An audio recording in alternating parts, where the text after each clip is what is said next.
चलते हैं सच्चिदानंद भगवान श्री कृष्ण चंद्रजू अपने सखा ग्वाल बाल बछड़े गौवें सबको अपनी अमृतमयी दृष्टि से जीवित किया। जो कालीदह का विषपूर्ण जल पीने के बाद वो मृत हो गए थे।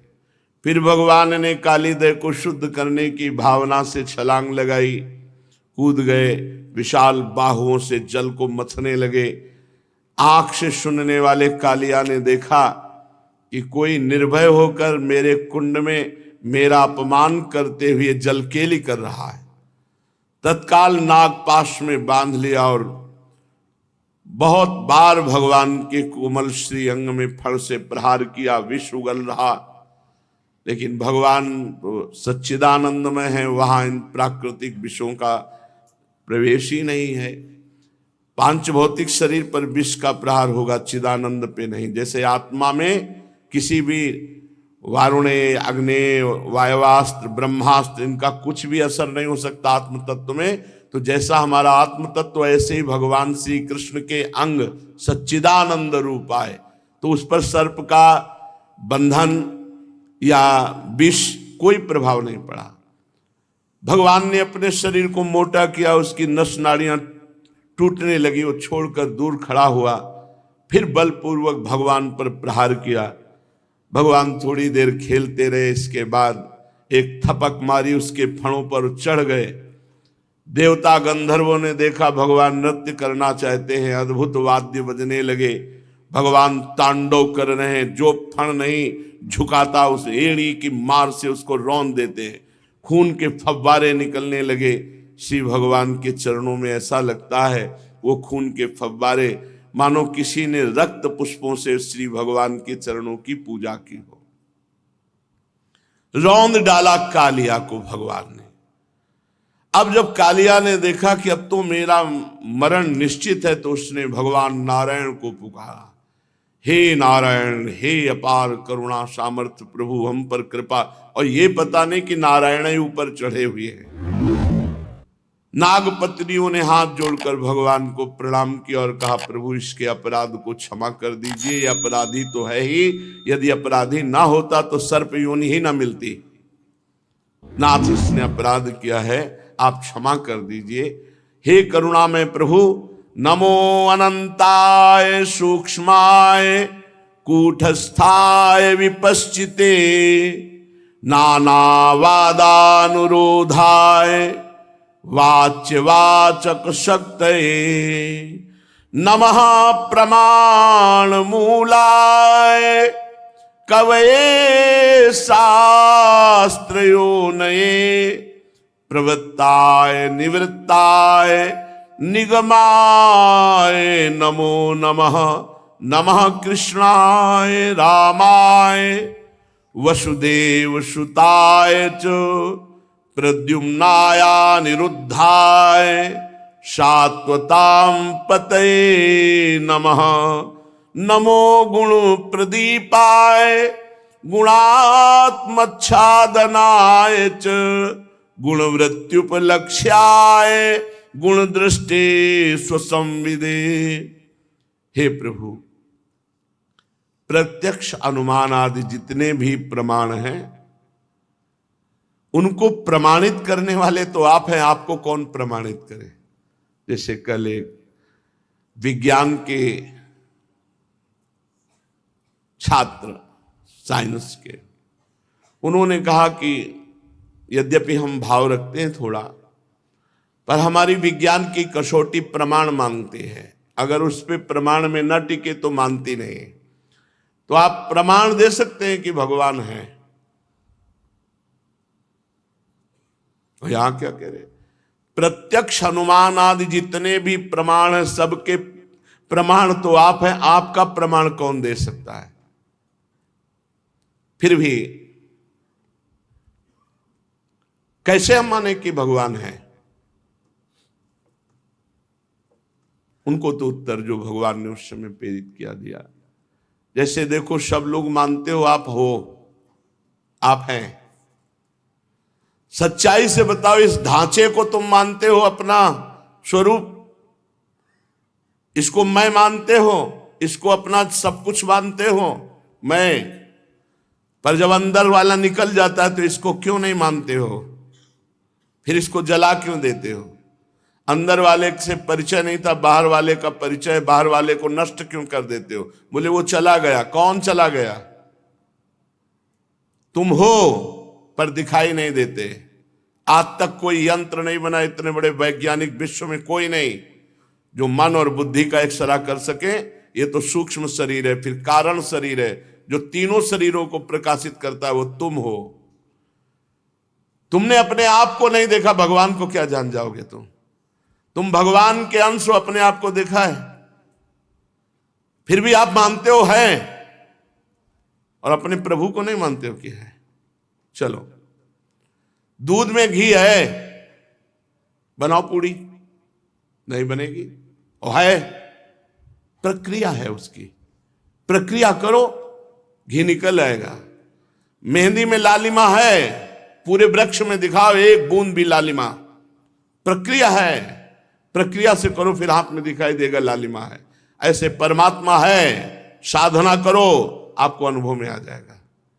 ये प्रमाण का विषय नहीं, यहां श्रीमद् भागवत में कह रहे हैं प्रत्यक्ष अनुमान आदि जितने भी प्रमाण हैं उनको प्रमाणित करने वाले तो आप हैं, फिर आपको कौन प्रमाणित करे? इसलिए हम केवल आपको नमस्कार करते हैं। आपका ज्ञान स्वतः सिद्ध है। वायु सब ले रहे हो ना, दिखाई दे रहे? अनुमान प्रत्यक्ष दो से पता चलता है। ऐसे कोई वस्तु टांगो, हिलने लगे तो बोले वायु हिला रही, नहीं, तभी तो वायु का पता चलता नहीं। वायु है ना, और मानते हो है, सब कोई जी रहे हो उसी से, तो परमात्मा है। ये जो तुम हिलडुल रहे हो ना, ये उसी से हिलडुल रहे हो। विज्ञान केवल प्रकृति तक है, और कृति माने होता है रचना, तो जिसने प्रकृति को रचा हुआ है परमात्मा। अगर फोटो बनाई है तो फोटो बनाने वाला भी तो है। तो ये इतनी बड़ी फोटो बनी है आकाश की, पृथ्वी की, जल की, अग्नि की, सूर्य, चंद्र, वायु, तारागण, जड़, चैतन्य, स्त्री, पुरुष, चराचर जगत, तो कोई बनाने वाला तो है। वही है सबका बाप, सबके पिता वही, सबके माता वही, सब कुछ वही प्रभु है। कैसे जानोगे? संतों की शरण में जाओ, साधना करो, तब जान पाओगे। ऐसे जान पाओगे? दूध में घी है, निकाल दो, ऐसे प्रक्रिया के द्वारा निकलेगा। ऐसे प्रक्रिया के द्वारा तुम परमात्मा को जान सकते हो, साधना के द्वारा नहीं, ऐसे नहीं जान सकते। अब बिना देखे कहते हैं विज्ञान नहीं मानता है। कितनी ऐसी चीजें हैं जो बिना देखे तुम मान रहे हो यार। ऑक्सीजन देखा है कैसा होता है? काला की गोरा, चौड़ा, मोटा, लंबा, कैसा होता है? लेकिन मानते हो ना ऑक्सीजन है। कितनी ऐसी प्रकृति में वस्तुएं जो है केवल मानने से है। हमारा जीवन है तो हमारे अंदर बैठा हुआ परमात्मा हमारा जीवन, हमारा प्राण है। कैसे जानोगे? साधना करो। यहां साक्षात शास्त्र कह रहा है प्रत्यक्ष और अनुमान जितने भी प्रमाण, उनको प्रमाणित करने वाले तो आप हैं। आपको कौन प्रमाणित करे? आप स्वतः सिद्ध है। कैसे जाना जाए परमात्मा को? मन लगाने से। जब परमात्मा में मन लगाया जाए, उसकी विधि क्या है? सब जगह से मन हटाकर एकमात्र जो गुरुदेव ने परमात्मा का रूप बताया, उस निवृत्ति मार्ग को स्वीकार करो। अर्थात सब कुछ अंदर से त्याग कर एकमात्र परमात्मा का चिंतन, अभी अनुभव में आ जाएगा।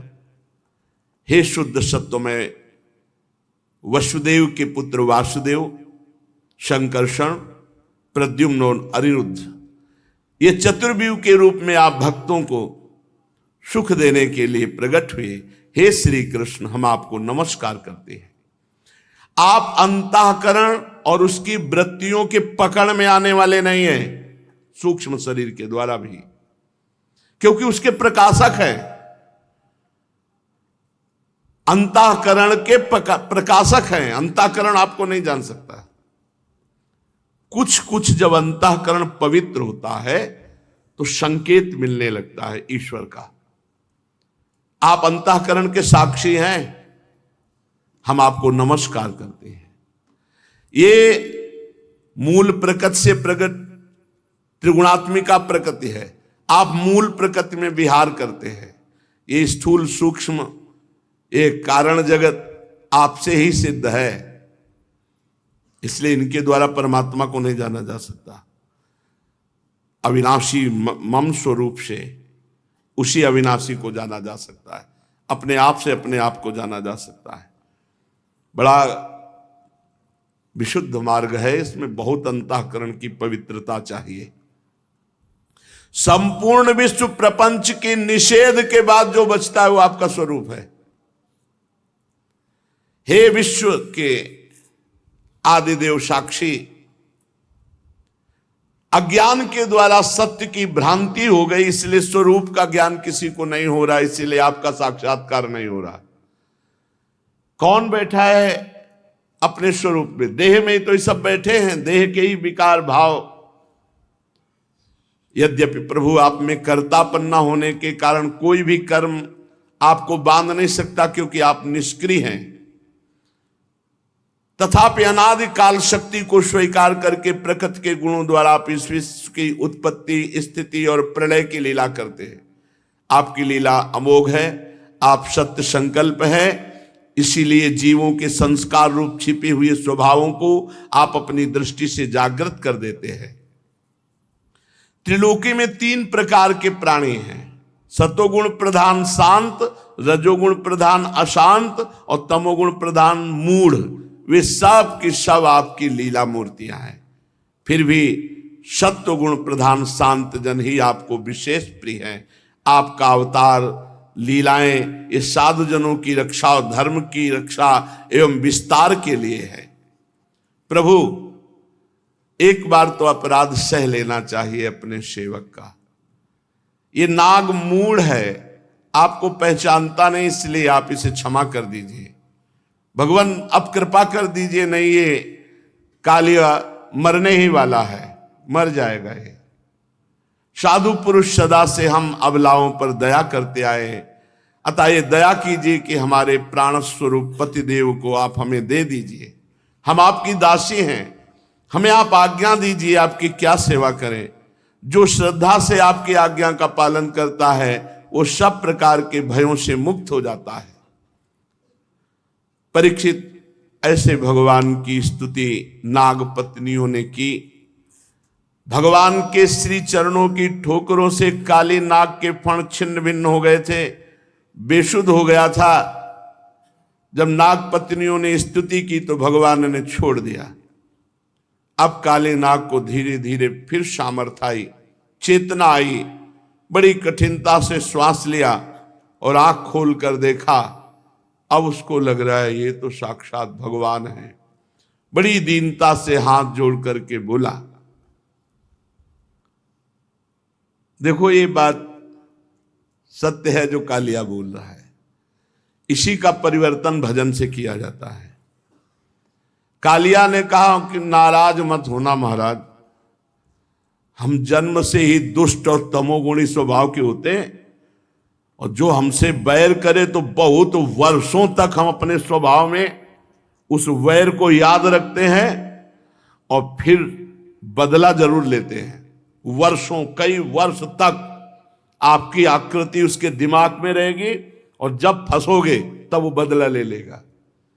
और ये प्रभु, ये स्वभाव आपके द्वारा रचा गया है,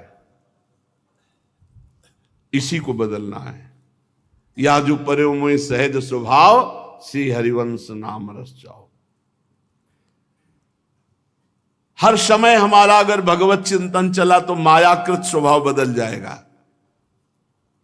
प्रभु, स्वभाव छोड़ना बहुत कठिन होता है, बहुत कठिन है अपना स्वभाव।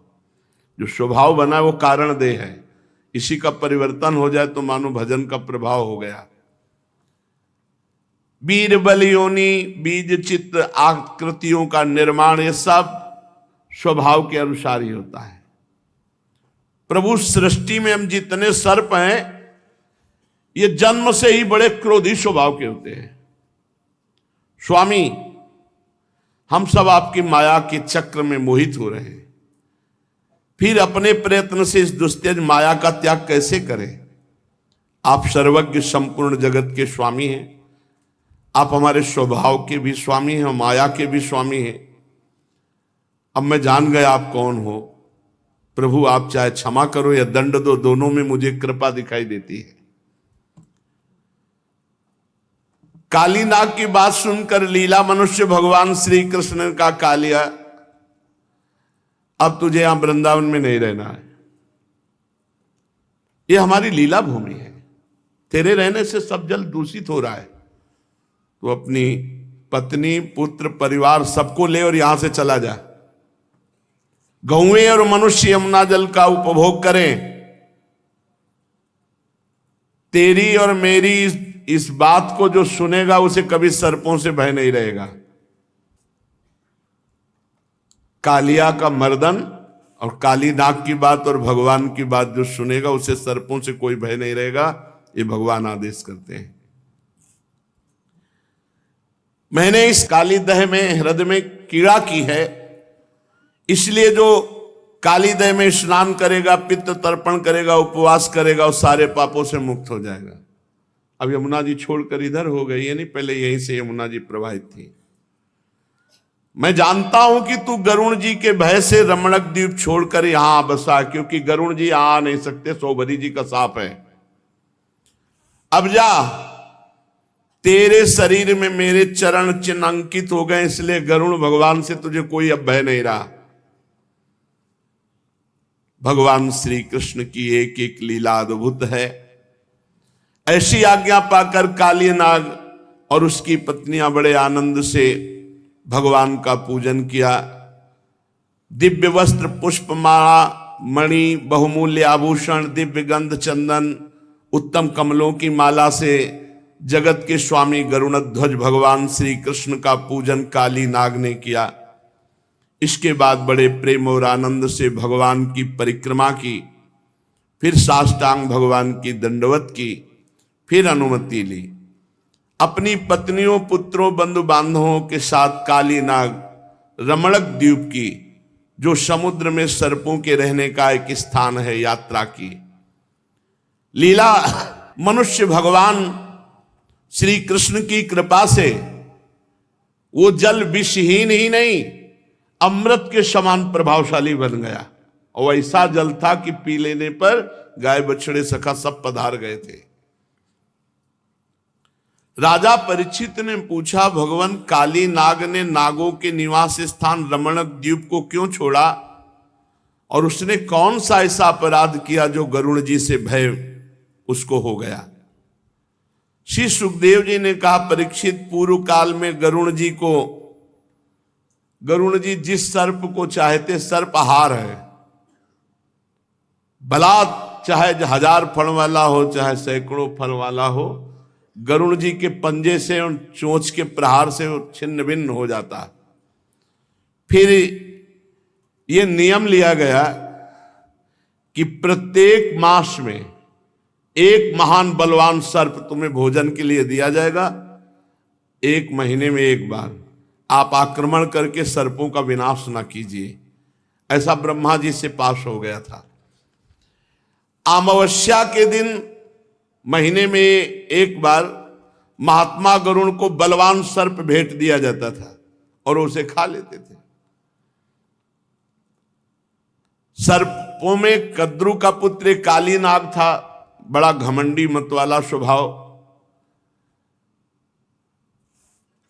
गरुण जी को भेंट देना तो जाने दो, जो गरुण जी को भेंट देने के लिए कहा जाता वो उसी सर्प को खा जाता, कालिया।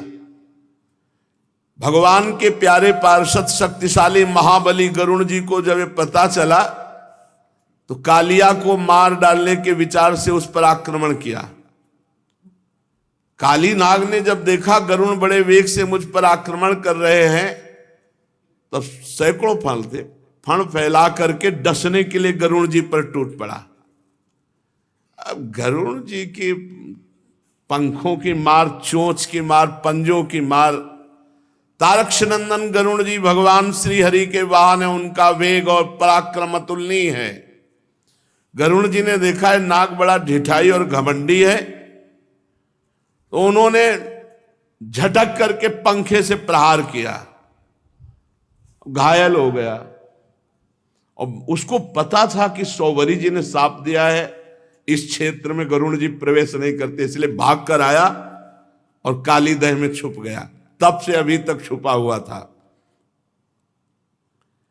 इस स्थान पर गरुड़ जी नहीं आ सकते थे।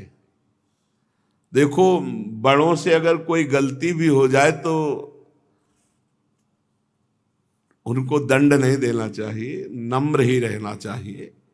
सौवरी जी तपस्या कर रहे थे, तो उसी क्षेत्र में गरुड़ जी ने एक बड़े मछली को खाया। कहा, गरुड़, तुम्हारी इतनी हिम्मत हमारे सामने मछली को। भगवान गरुड़ जी ने कहा, मेरा आहार ही यही निश्चित किए गए हैं, जलचर जीव। उनका आज के बाद मैं शाप देता हूं कि अगर तुम किसी मछली को यहां खाए तो तुम्हारे सर के 100 टुकड़े हो जाएंगे। गरुड़ जी तो चलो भाई तुम महात्मा हो इसलिए छोड़ के चले गए, पर मछली के ही मैथुन से भ्रष्ट हो गए, 50 ब्याह करने पड़े। यह अपराध था गरुड़ जी का, नहीं ऐसे महात्मा की बुद्धि। लेकिन मछली का पक्ष लेकर गरुड़ जी को शाप दिया तो मछली के ही द्वारा उनका पतन हो गया। और ये बात पता था काली को, तो ये भाग करके यहीं इस कुंड में आकर छुप गया। ये बात केवल कालिया को पता थी, इसलिए गरुड़ के भय से यहां रह रहा था। अब भगवान के चरण चिन्ह बन गए, इसलिए गरुड़ जी कभी इसको खाएंगे नहीं। भगवान दिव्य गंधमाला वस्त्र सर्प की जो मणियां उनसे विभूषित कुंड से बाहर निकले। उन्हें देखकर सब ब्रजवासी ऐसे उठ खड़े हुए जैसे मृत शरीर में प्राण आ गए हों। सभी गोपू का हृदय आनंद से भर गया। यशोदा मैया, नंद बाबा अपने कन्हैया को गले से लगा रहे। रोहिणी जी, गोपी, गोप सब क्रम से भगवान को गले लगा रहे। बलराम जी मुस्कुराकर भगवान से मिले कि हमें क्या पता था कि तुम्हें यही लीला करनी थी, इसीलिए हमें लेके नहीं आए थे, क्योंकि बड़े भ्राता सर्पों के तो यही हैं बलराम जी। सबसे पहले पुत्र हैं शेष भगवान। कद्रु जी के गर्भ से सबसे पहले शेष भगवान, फिर वासुकी और फिर सब नाग। बलराम जी श्री कृष्ण को हृदय से लगाकर हंसने लगे। वृक्ष, गाय, बैल, पर्वत, बछड़े सब के सब आनंद मगन हो गए।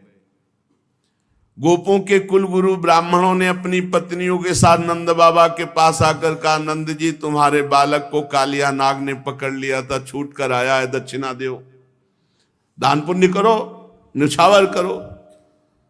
बहुत दान पुण्य किया नंद बाबा ने कि बालक बच गया। सही बात है, सांप के फड़ का प्रहार, उसकी पकड़। नंद बाबा बड़े प्रसन्न हुए और बहुत सा सोना और बहुत सी गौएं ब्राह्मणों को दान किया। परम सौभाग्यवती देवी यशोदा मैया ने काल के गाल से बचे हुए अपने लाला को गोद में लेकर हृदय से लगा लिया। उनकी आंखों से आनंद के आंसुओं की बूंदें बार बार टपकी पड़ती थी। अब ब्रजवासी गौएं बहुत थक गए थे, भूख प्यास भी लगी थी, इसलिए सब वहीं रात में विश्राम किए, यमुना जी के समीपवर्ती कुंज में सब। और गर्मी का महीना था, काफी वन सूख गया था। अचानक आधी रात में आग लग गई, विपत्ति पे विपत्ति। अभी कालिया से छूटे, अब दावानल, और वो आग ऐसे लगी कि चारों ओर फैल गई और बीच में ब्रजवासी निकलने का कोई रास्ता नहीं। आग की बड़ी ऊंची ऊंची लपटें, अब ब्रजवासी जगे एकदम, अरे ये क्या। बलराम जी ने इशारा किया भगवान श्री कृष्ण को। सब ब्रजवासियों ने कहा, हे श्री कृष्ण, हे श्याम सुंदर महाभाग्यवान बलराम, कुछ करो नहीं, हम सब ब्रजवासी मारे गए। देखो देखो, ये भयंकर आग चारों तरफ से लग चुकी थी। हमें मृत्यु से डर नहीं लगता, लेकिन तुम्हें छोड़कर मरना भी अच्छा नहीं लगता। भगवान जगदीश्वर, सब लोग आंख मूंद लो, सब ब्रजवासी आंख मूंद लो। भगवान ने ऐसे मुख खोला, ऐसे किया, पूरी आंख समेट कर भगवान के मुख में चली है। देखो ऐसे हम भगवान के सेवक हैं। अगर माखन खाया है इनका ना, तो आग भी खाई है। श्री कृष्ण ने जो किया कभी नहीं, अनुकरण नहीं, उनकी आज्ञा का पालन कर। भगवान ने अपने मुख में, मुखाद अग्नि रजायत, भगवान के मुख से ही अग्निदेव का प्रादुर्भाव हुआ है। भगवान ने मानो जहां से अग्नि प्रकट हुई वहां से विराजमान कर, पूरी अग्नि समिट कर आकर्षण होकर भगवान के मुख में विराजमान हो गए। अब ब्रजवासियों से कहा आंख खोलो, आंख खोला तो शीतल मंद सुगंध वायु चल रही, कहीं आग नहीं।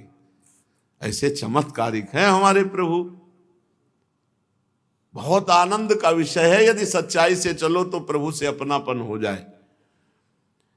अब सब ब्रजवासी आनंदित, तो सबको पता है कि हमारे श्री कृष्ण कोई अलौकिक हैं।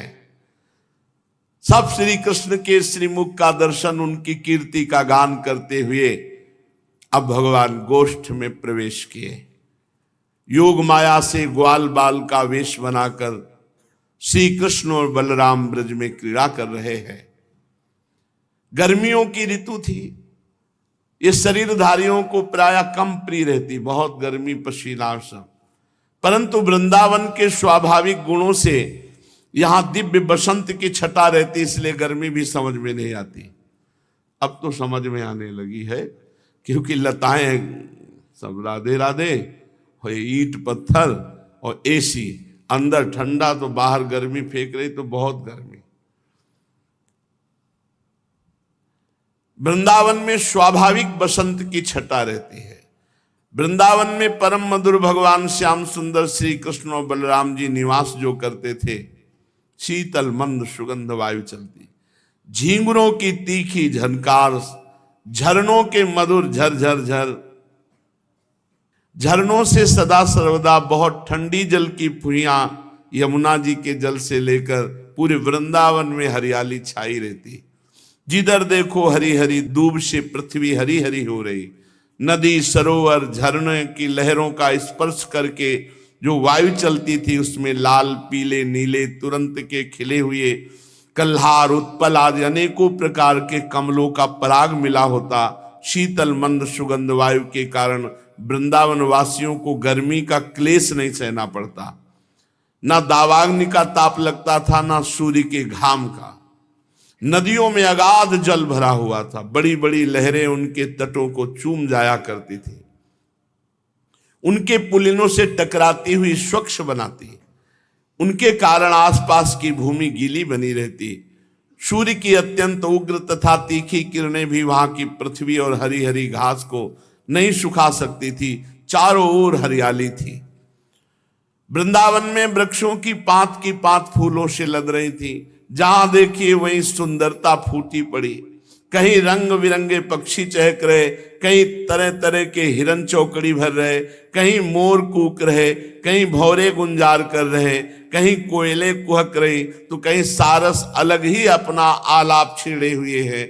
ऐसा परम सुंदर वृंदावन देखकर श्याम सुंदर श्री कृष्ण, गौर सुंदर बलराम जी ने उसमें विहार करने की इच्छा की। आगे आगे गौएं चली, पीछे पीछे ग्वाल बाल, बीच में अपने बड़े भाई के साथ बांसुरी बजाते हुए श्री कृष्ण। देखो, भगवान को भी संघर्ष सहना पड़ा। तो अपने लोग जब जन्मे हैं तो संघर्ष से न डरे। अभी अगासुर से निपटे, काली, फिर दावानल, अब एक और आ रहा है प्रलंबासुर। रोज एक नया संकट। तो तैयार रहो, हम भी भगवान के अंश हैं। कोई दुख, कोई विपत्ति, कोई रोग, ये सब आक्रमण करते ही रहेंगे। राम, श्याम और ग्वाल बालों ने नवीन पल्लों, मोर पंख के गुच्छों, सुंदर सुंदर पुष्पों के हार, गेरू आदि रंगीन धातुओं से सब अपने अपने को सजाए हुए हैं। जिस समय ऐसे सब सजे धजे ग्वाल वालों के साथ भगवान, तो कोई सखा भगवान के सामने नाचने लगता, तो कोई ताल ठोक कर कुश्ती लड़ते हुए श्री कृष्ण को आनंद प्रदान करता, कोई राग आलापने लगते। जिस समय श्री कृष्ण नाचने लगते सब ग्वाल बाल गाने लगते, तालियां बजाते, बांसुरी बजाते, सिंगी बजाते और कहते वाह वाह। परीक्षित उस समय नट जैसे अपने नायक की प्रशंसा करते हैं, वैसे ही देवता लोग ग्वाल बालों का रूप धारण करके वहां आते और गोप जाति में जन्म लिए हुए भगवान श्री कृष्ण बलराम जी की स्तुति करते। घुंघराली अलकों वाले भगवान श्री कृष्ण और बलराम जी एक दूसरे का हाथ पकड़कर कुम्हार की तरह, चाक की तरह घुमरी परेता खेलते। कभी एक दूसरे अधिक फान जाने की इच्छा से कूड़ी कूदते, कहीं होड़ लगाकर डेले फेंकते, कहीं ताल ठोकते, कहीं रस्सा कसी, कहीं रस्सी से कूदते। इस तरह की बालवत क्रीड़ाएं भगवान कर रहे थे। जब दूसरे ग्वाल बाल नाचने लगते तो श्री कृष्ण बलराम गलबहियां देकर खड़े हो जाते और कहते वाह, प्रशंसा करने लगते। कभी एक दूसरे पर बेल, जायफल, आंवले के फल हाथ में लेकर फेंकते, कभी एक दूसरे की आंखें बंद करके छिप जाते, वो पीछे ढूंढता आंख मिचौनी खेलते। कभी पशु पक्षियों की तरह फुदक फुदक कर क्रीड़ा करते, कभी मेढकों की तरह, कभी बंदरों की तरह मुंह बनाकर हंसी उड़ाते, कभी रस्सियों से वृक्षों पर झूला डालकर झूलते, कभी दो बालकों को खड़ा करके उनकी बाहों के बल पर लटकते, कभी कोई राजा की नकल करता। इस प्रकार भगवान राम और श्याम अर्थात बलराम और श्री कृष्ण वृंदावन की नदी, पर्वत, घाटी, कुंज, वन, सरोवर, इन सभी में वो खेल खेलते जो साधारण बच्चे खेलते हैं। एक दिन बलराम और श्री कृष्ण ग्वाल बालों के साथ उस वन में गौएं चरा रहे थे, तब प्रलंबासुर नाम का एक राक्षस आया। उसकी इच्छा थी कि मैं श्री कृष्ण बलराम को हर ले जाऊं। भगवान श्री कृष्ण सर्वज्ञ, देखते ही पहचान गए। वो सखा के रूप में आया था, मानो बहुत भगवान प्यार कर रहे हैं, जाने ही नहीं। वो भगवान विचार करने लगे कि इसका वध कैसे किया जाए। ग्वाल बालों में सबसे बड़े खिलाड़ी, खेलों के आचार्य श्री कृष्ण ग्वाल बालों को बुलाया, कहा मित्रों, हम लोग अपने को दो दलों में बांट लें, फिर खेलें। खेल में ग्वाल बालों ने दो दल बनाए, एक के नायक श्री कृष्ण, एक के बलराम। अब एक दल के लोग दूसरे दल को अपनी पीठ पर चढ़ाकर एक निर्दिष्ट स्थान पर ले जाना, जीतने वाला दल चढ़ता था, हारने वाला दल अपनी पीठ पे चढ़ाता था। और यह खेल भांडीर नामक वट के पास हो रहा था। एक बार बलराम जी के दल वाले श्री दामा, वृषभ आदि ग्वाल बालों ने खेल में बाजी मार ली, तब श्री कृष्ण आदि उन्हें अपनी पीठ पर चढ़ाकर ढोने लगे। श्री कृष्ण ने श्री दामा को अपनी पीठ पर चढ़ाया, भद्रसेन ने वृषभ को, और प्रलंबासुर जो सखा बना हुआ था उसने बलराम जी को। महान बलशाली प्रलंबासुर ने देखा कि श्री कृष्ण बहुत प्रवीण है, उनको नहीं हराया जा सकता, अतः बलराम जी को अपनी पीठ में लेकर फुर्ती से भागा और जो स्थान उतारने के लिए था उससे आगे निकल गया। बलराम जी एक बार तो यहां नहीं उतारा, कहां ले जाएगा हमें। जब देखा कि आगे ले जा रहा है तो अपने असली स्वरूप को प्रकट किया बलराम जी ने। महान बलशाली बलराम जी, प्रलंबासुर लड़खड़ा कर चाल रुक गई। प्रलंबासुर ने दैत्य रूप धारण किया, ऐसा पहाड़ का स्वरूप, काला शरीर, सोने के गहने चमक रहे थे, मानो सोने के गहने लग रहे थे जैसे श्याम मेघ पर बिजली, ऐसे। और गोरे से बलराम जी को धारण किए हुए था प्रलंबासुर, ऐसा लग रहा था चंद्रमा। आंखें आग की तरह, भौहें बड़ी भयावनी, लाल लाल बाल बिखेरे हुए, हाथ और पांव में सोने के कड़े, सिर पर मुकुट, कानों में कुंडल, बड़ा भयावना लग रहा था। पहले तो बलराम जी एकदम घबरा से गए अचानक, फिर अपने स्वरूप की याद आने पर बलराम जी ने देखा जैसे चोर किसी का धन चुरा ले जाए, ऐसे मुझे चुरा कर ले जा रहा है। बलराम जी ने एक घूंसा बांधा, प्रलंबासुर के ऊपर प्रहार किया। घूंसा लगना था महाबली बलराम जी का कि मुंह से खून उगलने लगा, चेतना जाती रही, भयंकर शब्द करता हुआ मर गया, गिराकर भूमि में। बलराम जी परम बलशाली खड़े हो गए। जब सखाओं ने देखा प्रलंबासुर को भगवान बलराम जी ने मारा तो वाह वाह वाह वाह ऐसा कहने लगे, और सब ग्वाल वाला कर बलराम जी को हृदय से लगाया।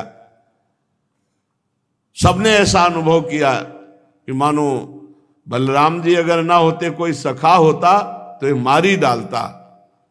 प्रलंबासुर मूर्तिमान पाप था। देवताओं को बड़ा सुख मिला, बलराम जी पर देवताओं ने फूल बरसाए और बहुत अच्छा किया भगवान, ऐसा करके प्रशंसा करने लगे। भगवान श्री कृष्ण ने बलराम जी को हृदय से लगाया। प्रलंबासुर को वो गति प्राप्त हुई जो बड़े बड़े योगी लोग आकांक्षा करते। धन्य है भगवान की अवतार लीला, जिनमें इन महान पापियों को भी परम पद प्राप्त होता है। हम जो सत्संग सुनते हैं उसका मनन करें, उसको आचरण में उतारें, निरंतर नाम जप करते हुए पवित्र जीवन व्यतीत करें, तो इसी जन्म में हमें भगवान की कृपा से भगवत प्राप्ति या भगवत प्रेम प्राप्त हो जाएगा। शेष चर्चा आगे। श्री राधा वल्लभ लाल।